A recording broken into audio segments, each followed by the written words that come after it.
Assalamualaikum warahmatullahi wabarakatuh. Saya Dili Aristi, NIM 19010105050, Prodi Pendidikan Islam Anak Usia Dini, Fakultas Tarbiyah dan Ilmu Keguruan Institut Agama Islam Negeri Kendari.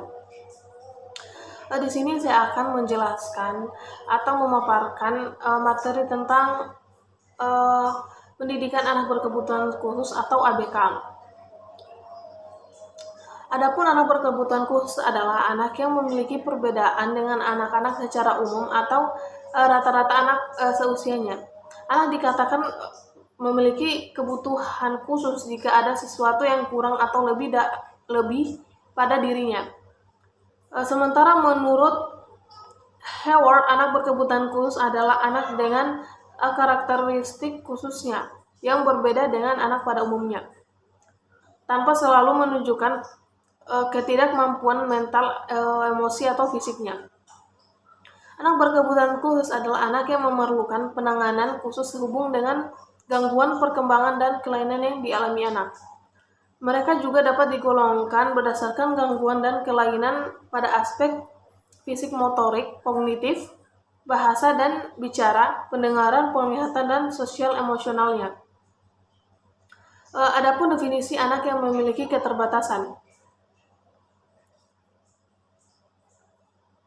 Keterbatasan dan cacat seringkali tertukar penggunaannya, tetapi sekarang terdapat perbedaan antara keduanya, yaitu pada keterbatasan atau seringkali disebut dengan disability mengacu pada keterbatasan fungsi seseorang sehingga menjadi menghalangi kemampuan individu tersebut. Sedangkan cacat atau handicap adalah suatu kondisi yang dibebankan pada seseorang yang memiliki keterbatasan. Kondisi ini dapat juga dibebankan oleh masyarakat, lingkungan fisik, dan sikap orang itu sendiri.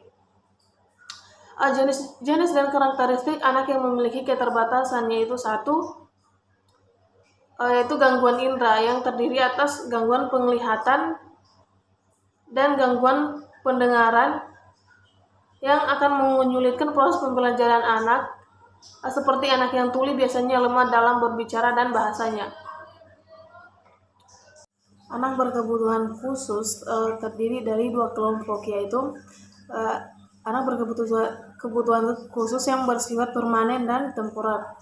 Anak berkebutuhan khusus yang bersifat permanen yaitu akibat dari kelainan tertentu. Anak berkebutuhan khusus yang bersifat menetap atau permanen, anak-anak yang mengalami hambatan belajar dan hambatan perkembangan yang bersifat internal dan akibat langsung dari kondisi kecacatan, yaitu seperti anak yang kehilangan fungsi penglihatan, pendengaran, gangguan perkembangan kecerdasan dan kognisi, gangguan gerak motorik, gangguan interaksi komunikasi, gangguan emosi, sosial, dan tingkah laku. Dengan kata lain, anak berkebutuhan khusus yang bersifat permanen sama artinya dengan anak penyandang kecacatan. Yang kedua, anak berkebutuhan khusus yang bersifat temporer yaitu mereka yang mengalami hambatan belajar dan perkembangan yang disebabkan kondisi dan situasi lingkungan. Misalnya anak yang mengalami kesulitan dalam menyesuaikan diri akibat kerusuhan dan bencana alam, atau tidak bisa membaca karena kekeliruan guru mengajar.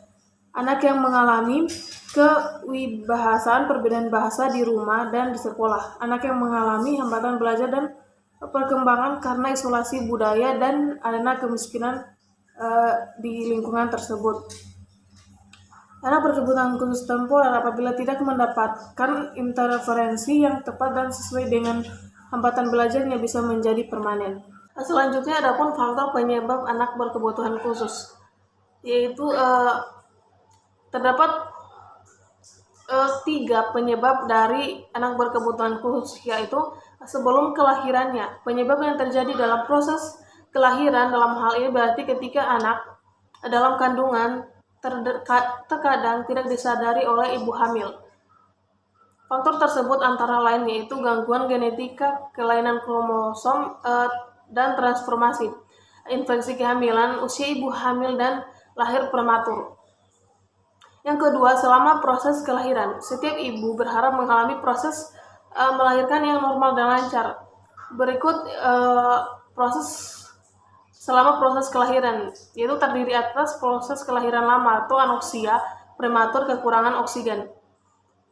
Tanda-tanda bayi lahir prematur sama seperti bayi lahir normal, hanya saja proses pelahirannya lebih awal dan dari seharusnya. Proses yang melahirkan yang lama dapat mengakibatkan bayi kekurangan oksigen. Dan kedua, kelahiran dengan alat bantu atau vakum. Vakum adalah suatu persalinan buatan dengan cara menghisap bayi agar keluar lebih cepat. Dan ketiga, kehamilan terlalu lama, itu kurang lebih 4 minggu. Kehamilan yang terlalu lama dikhawatirkan membuat keadaan bayi di dalam rahim mengalami kelainan dan keracunan air ketuban. Ketiga, setelah kelahiran. Proses setelah kelahiran. Setelah proses kelahiran pun tidak otomatis bayi aman dan dari kelainan yang mengakibatkan nanti anak menjadi berkebutuhan khusus. Adapun penyebab anak berkebutuhan khusus setelah kelahiran yaitu penyakit infeksi bakteri atau TBC atau bisa juga disebut dengan virus. Penyakit TBC adalah suatu penyakit infeksi yang disebabkan oleh bakteri Mycobacterium. Kedua, kekurangan zat makanan, gizi atau nutrisi. Yang ketiga, kecelakaan. Yang keempat, keracunan.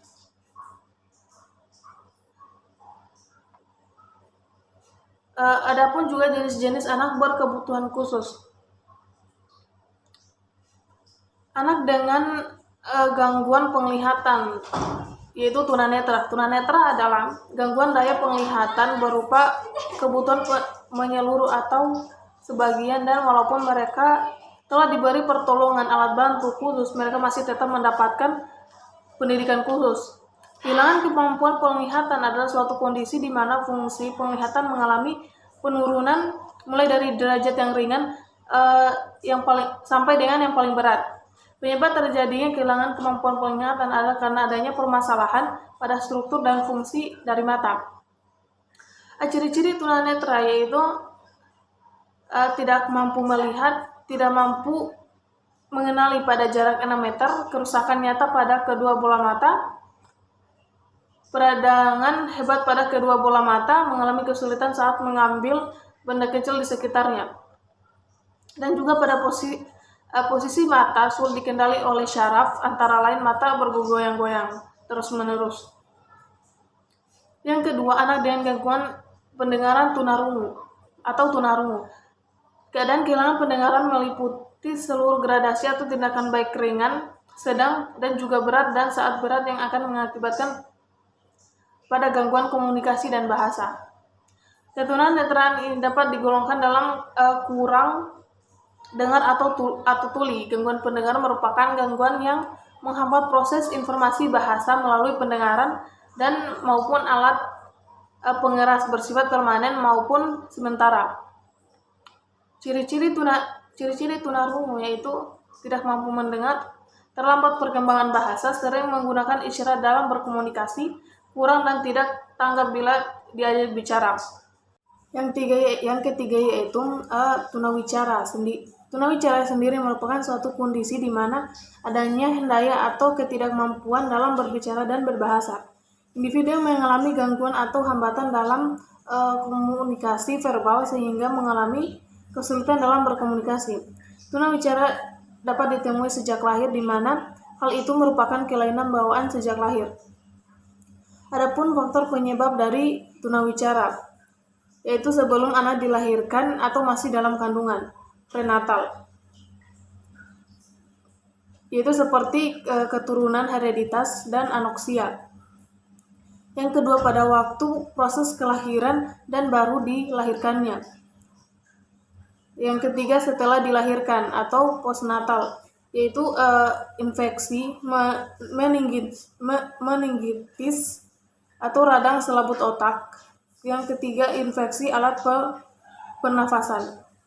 Adapun ciri-ciri anak berkebutuhan khusus yaitu anak berkesulitan bicara, anak berkesulitan belajar secara fisik seperti anak gangguan pada umumnya. Namun jika ciri-ciri berikut muncul pada anak, maka orang tua atau guru dapat segera dan mengambil tindakan yang dibutuhkan untuk membantu anak. Ciri-ciri kesulitan belajar adalah secara kognitif berkaitan dengan atensi, persepsi, gangguan memori, proses informasi. secara akademik bermasalah pada kegiatan membaca menulisnya, dan secara sosial dan emosional umumnya memiliki harga diri yang rendah karena dianggap sebagai anak yang tidak mampu. Secara perilaku mereka menjadi sulit dan mengendalikan gerak tubuhnya, tidak mampu duduk diam, berbicara terus, melakukan agresi fisik dan verbal. Yang kedua, anak retardasi mental. Ciri yang mengalami retardasi mental yaitu secara kognitif anak tersebut sangat berbeda dengan anak normal. Dari penggolongan IQ-nya saja mereka dapat dikategorikan sebagai keterbelakangan mental ringan. Secara sosial, banyak anak dengan keterbelakangan mental mengalami kesulitan dalam menjalin hubungan dengan orang lain. Tingkah laku adaptifnya pun ada mengalami gangguan, terutama dalam hal komunikasi, merawat diri sendiri, keterampilan sosialnya. Secara emosional, mereka seringkali terperosok dalam kondisi kesepian atau depresi. Secara fisik dan medis, biasanya tidak ada kondisi fisik dan medis yang sangat berbeda dengan anak kebanyakan. Anak dengan kelainan fisik. Ciri-cirinya mengalami kelainan fisik adalah secara kognitif dan akademik. Anak dengan gangguan fisik akan memiliki fungsi kognitif dengan rentang dari yang rendah hingga yang tinggi. Secara perilaku, anak dapat terganggu apabila gangguan yang dimilikinya itu menghambat gerakan interaksi dengan orang lain. Yang ketiga, secara emosional pada umumnya, anak dengan gangguan fisik ini akan memiliki konsep dari yang rendah. Secara sosial, anak dengan gangguan fisik sangat memerlukan bantuan orang lain untuk dapat berinteraksi dengan teman sebayanya. Secara fisik dan medis, anak dengan gangguan ini akan memiliki kondisi fisik dan medis yang berbeda dengan anak secara umum dan memerlukan perhatian yang khusus. Anak dengan hambatan berbicara dan bahasa. Secara kognitif, mereka dapat berada dalam rentang tingkat kemampuan kognisi yang tinggi hingga keterbelakangan. Secara akademik, pada anak usia dini yang dituntut untuk dapat mengekspresikan hasil pemikiran secara verbal, maka anak akan mengalami kesulitan. Secara sosial emosional, biasanya anak akan memiliki masalah juga, terutama berkaitan dengan konsep dirinya yang dimilikinya. Tingkah lakunya seringkali tidak sesuai dengan tuntutan lingkungan, misalnya anak batita yang berkesulitan bicara ketika keinginannya tidak dapat dimengerti oleh orang lain. Anak dengan gangguan penglihatan secara kognitif mengalami gangguan karena memiliki keterbatasan dalam variasi dan rentang pengalaman yang didapatkannya. Secara akademis, apabila ia tidak mengalami keterbatasan secara kognitif, maka ia dapat memperlihatkan hasil belajar yang baik asalkan lingkungan sekitar memberikan dukungan yang penuh dengan alat bantu yang memadai. Secara sosial dan emosional, anak dengan kehilangan kemampuan penglihatan dapat mengalami kesulitan untuk mengembangkan keterampilan sosial karena ia sulit untuk dapat mengamati. Dalam berperilaku seringkali terlihat kurang matang, terisolasi dan kurang asertif, terutama sekali jika lingkungan kurang kondusif. Anak dengan gangguan pendengaran. Karakteristik anak dengan gangguan pendengaran berhubungan dengan tingkat gangguan yang dialaminya, yaitu gangguan pendengaran yang sangat ringan. Pada tingkat ini, anak hanya kesulitan mendengar suara yang sayup-sayup atau dari jarak yang jauh. Gangguan pendengaran taraf ringan dan juga gangguan pendengaran taraf sedang, gangguan pendengaran taraf berat, dan gangguan pendengaran saraf sangat berat. Anak unggul dan berbakat istimewa. Karakteristiknya yaitu secara kognitif, secara umum anak-anak berbakat memiliki kemampuan dalam memanipulasi dan memahami simbol abstrak, konsentrasi dan ingatan yang baik, perkembangan bahasa yang lebih awal pada anak-anak seusianya. Secara akademis, mereka sangat termotivasi untuk belajar di area-area di mana menjadi minat mereka. Secara sosial emosional, mereka terlihat sebagai anak yang idealis, perfeksionis, dan berpegang terhadap rasa keadilan. Anak dengan gangguan spektrum autis. Secara kognitif, mereka dapat memiliki kecerdasan dan tingkat yang rendah hingga di atas rata-rata. Mereka memiliki rote memori di mana ia akan dapat dengan mudah mengingat segala sesuatu tanpa memakainya, sehingga ia akan mengeluarkan kembali ingatan tersebut dalam konteks yang tidak tepat. Sangat sulit untuk termotivasi seorang anak yang gangguan spektrum autis. Hal ini dikarenakan mereka terfokus pada satu hal saja.